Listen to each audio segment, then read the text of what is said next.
Halo Sobat Ternak, kembali lagi di Spesialis Ternak, solusi para peternak.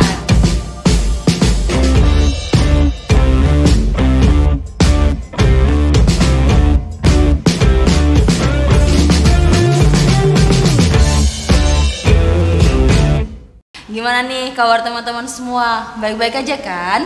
Oke Sobat Ternak, di episode kali ini kita bakal bahas mengenai strategi breeding di musim hujan. Seperti biasa nih, masih ditemani oleh Kak Cantik Lutfia. Gimana nih Kak Cantik kabarnya? Alhamdulillah Kak Laras, sehat. Alhamdulillah. Gimana nih kabar Kak Laras? Pasti baik dong. Oke Kak Cantik, tingkat curah hujan saat ini kan cenderung tinggi nih, bahkan sulit diprediksi. Kondisi seperti ini kan akan membawa dampak terhadap penurunan kondisi ayam nih, produksi ayam lebih utamanya kan. Nah di samping itu genetik ayam pedaging modern memiliki kepekaan yang tinggi terhadap suhu lingkungan ya Kak. Bener banget jadi ini di Kak Laras. Jadi di sini umumnya juga nih anak ayam atau DOC di sini tuh baru mampu mengatur suhu tubuh secara optimal ini tuh di umur 2 mingguan. Oleh karena itu di sini penting sekali adanya peran pemanas atau brooder gitu terhadap anak ayam. Ya sekitar umur 0 sampai 14 hari di sini brooder tetap ada untuk anak ayam karena untuk menjaga suhu kandang ini tetap nyaman seperti itu. Gitu. Apalagi nih Kak Cantik, jika masa brooding dilakukan pada musim hujan nih ya Kak, kan maka hampir sepanjang hari diperlukan pemanas yang ekstra. Jadi biasanya kalau brooding 14 hari bisa lebih dari 14 hari kan ya Kak kalau di musim hujan. Selanjutnya pertumbuhan DOC pun akan tidak merata, akan menjadi kerdil maupun kecil. Nah, apalagi jika kebutuhan pemanas tidak ditekan, pastikan membengkak pada sarana produksi. Ini gimana nih Kak, strategi yang bisa dilakukan pemenuhan kebutuhan DOC pada masa brooding nih Kak? Oke, jadi yang disampaikan Kak Laras ini benar banget ya, karena emang cuaca musim hujan seperti ini tuh nanti juga berakibat pada performa ayam juga. Jadi di sini ada khusus peternak di sini ada strategi dalam masa brooding. Sebenarnya ini banyak banget nih Kak ya. Nah, yang pertama di sini langsung aja ya. Jadi yang pertama di sini adalah mengoptimalkan manajemen check-in.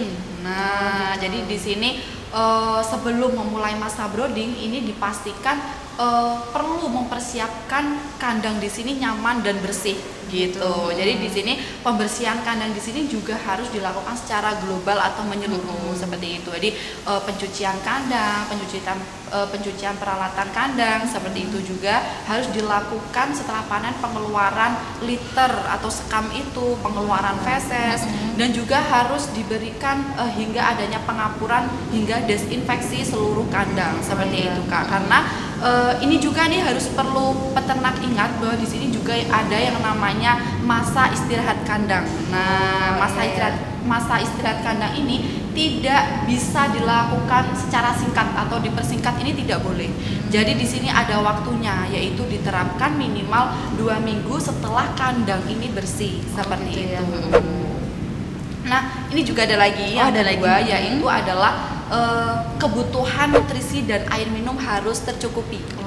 Jadi di sini ransum dan air minum ini harus segera diberikan saat anak ayam ini datang. Kan check-in. Anak ayam ini check-in, datang di kandang brooder, ini harus sesegera mungkin diberikan ransum dan air minum. Nah, seperti itu. Karena ini bermanfaat sekali untuk mempercepat penyerapan sisa kuning telur. Kan biasanya anak ayam ini pasti punya sisa kuning telur. Jadi kalau diberikan ransum dan air minum ini pasti akan mempercepat penyerapan sisa kuning telurnya. Karena sisa kuning telur ini bermanfaat untuk memberikan nutrisi sementara dan kekebalan tubuh. Nah, seperti itu. Oh ya Kak, selain ransum sama air minum nih, bisa diberikan apa lagi nih pada waktu DOC nih? Pada waktu DOC datang ini bisa diberikan suplemen masa brooding, yaitu diberikan Maxstream. Karena Maxstream ini menurut saya sangat dianjurkan sekali ya saat masa brooding seperti ini, karena bisa untuk memaksimalkan fase brooding, seperti bisa menekan kebutuhan pemanas seperti itu. Selain itu juga kandungan enzim pada Maxstream ini bisa mempercepat penyerapan sisa kuning telur tadi. Selain itu juga bisa mempercepat waktu brooding dengan hasil performa yang maksimal seperti itu. Kalau itu saya setuju banget sih. Setahu saya peternak di daerah sini dan di daerah lain pun yang memiliki suhu udara yang dingin dan di luar Jawa pun memakai Maxtrip untuk meningkatkan atau memaksimalkan fase brooding ini ya. Oke Kak, lanjutkan untuk strategi yang ketiga nih Kak, apa? Oke, jadi strategi yang ketiga yaitu peternak harus memaksimalkan atau memastikan harus kontrol kandang atau kontrol suhu dan kelembapan kandang seperti itu. Karena ini sebenarnya juga bisa kenyamanan anak ayam ini terhadap suhu dan kelembapan kandang ini bisa digambarkan dengan aktivitas penyebaran anak ayam ini di dalam kandang. Kayak gitu Kak, misalnya ketika anak ayam ini bergerombol pada atau di dekat pemanas. Nah, pasti di sini bisa dikatakan bahwa suhu atau kelembapan ini adalah cenderung dingin. Nah, tapi ketika anak ayam ini bergerombol menjauhi pemanas, ini bisa dikatakan suhu dalam kandang ini adalah terlalu panas ya. Seperti itu. Nah, ketika suhu dalam kandang ini ideal, ini bisa digambarkan anak ayam ini bisa menyebar merata dalam kandang brooding seperti itu. Nah, selanjutnya ini ada lagi yaitu kebutuhan udara bersih dan oksigen ini tercukupi.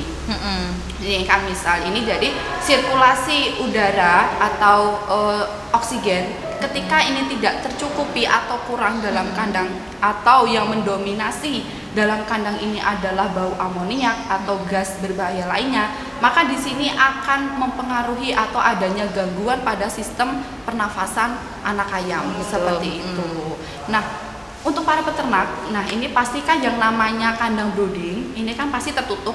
Iya. Pasti di sini peternak harus punya strategi ya agar udara bersih atau oksigennya ini tercukupi, yaitu peternak perlu menyediakan celah atau ventilasi dinding atau ventilasi pada dinding kandang ini di bagian atas ini sekitar 20 sampai 30 cm kayak gitu. Jadi biar apa? Ini biar ada sirkulasi udara bersih dan juga ada oksigen yang masuk seperti itu. Nah, selain menyediakan celah atau ventilasi itu, ini peternak juga bisa menyiasati yaitu dengan cara mengatur kepadatan kandang. Nah, jadi ini mengatur kepadatan kandang ini sangat perlu diterapkan.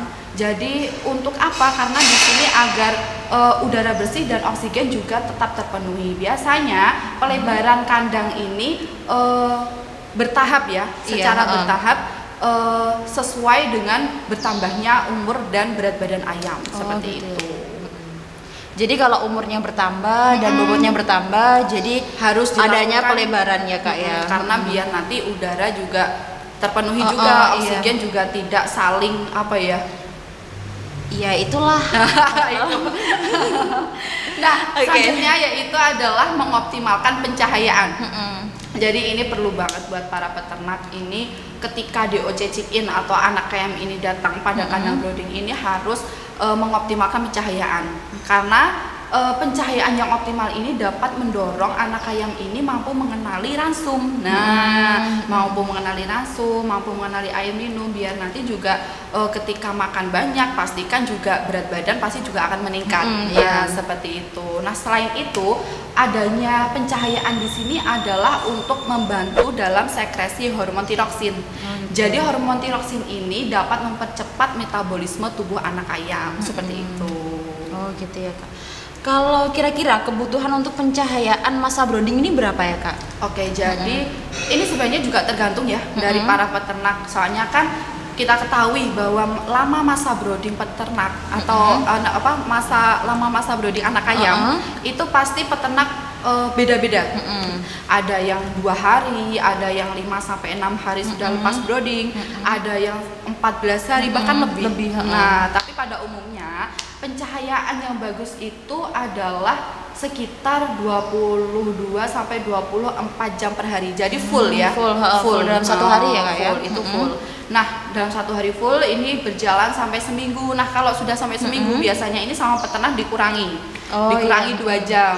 2 jam ya. Terus tambah seminggu lagi dikurangi 2 jam gitu. Seperti itu, Kak. Oke. Bisa dilanjut Kak? Oke. Bisa dilanjut ya Kak. Oke, jadi ini yang terakhir yaitu manajemen kesehatan yang baik. Nah, manajemen kesehatan yang baik ini setiap peternak juga pasti punya strategi masing-masing lah, ya kan. Tapi di sini biasanya peternak itu adalah memberikan multivitamin karena untuk meningkatkan fungsi kekebalan tubuhnya. Tapi selain multivitamin, ini sebenarnya saya kasih tahu bocoran dikit ya. Ini apa nih Kak ya?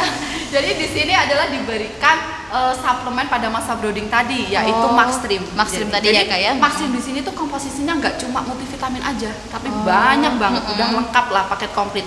Jadi di sini juga ada enzim juga yang bisa untuk mempercepat ini penyerapan sisa kuning telur itu tadi ya kan, terus juga ada multivitamin juga. Nah, untuk pengaplikasian Maxstream ini tuh sebenarnya gampang banget ya.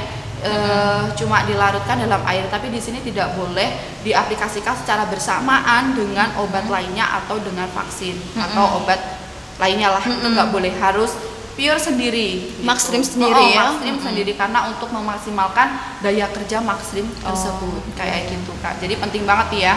Terus yang kedua, ini bisa diberikan program vaksinasi gitu. Jadi kan tadi kan sebenarnya dalam dalam anak kain kan punya sisa kuning telur. Tadi kan sisa kuning telurnya tadi kan bisa memberikan antibodi maternal. Nah, tapi seiring berjalannya waktu antibodi maternal ini akan tidak protektif lagi gitu. Jadi di sini peternak perlu memberikan program vaksinasi untuk tetap memberikan protektif dalam tubuhnya gitu. Untuk apa ya, menciptakan kekebalan aktif lah gitu. Nah, selanjutnya tadi kan sudah diberikan suplemen, bisa multivitamin, Maxstream, terus diberikannya program vaksinasi. Selanjutnya ini juga bisa diberikan pencegahan dan pengobatan melalui One Solution.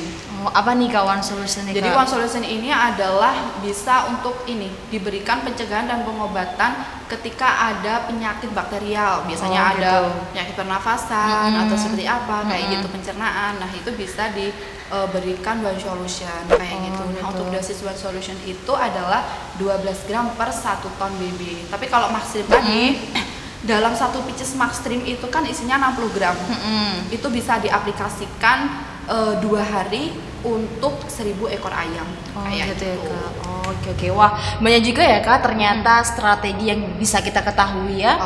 Oke teman-teman. Jadi strategi brooding di musim hujan yang perlu peternak ingat dan perlu diketahui adalah yang pertama, mengoptimalkan manajemen check-in, kebutuhan nutrisi dan air minum yang tercukupi. Misal tadi jangan lupa pakai Maxstream loh ya.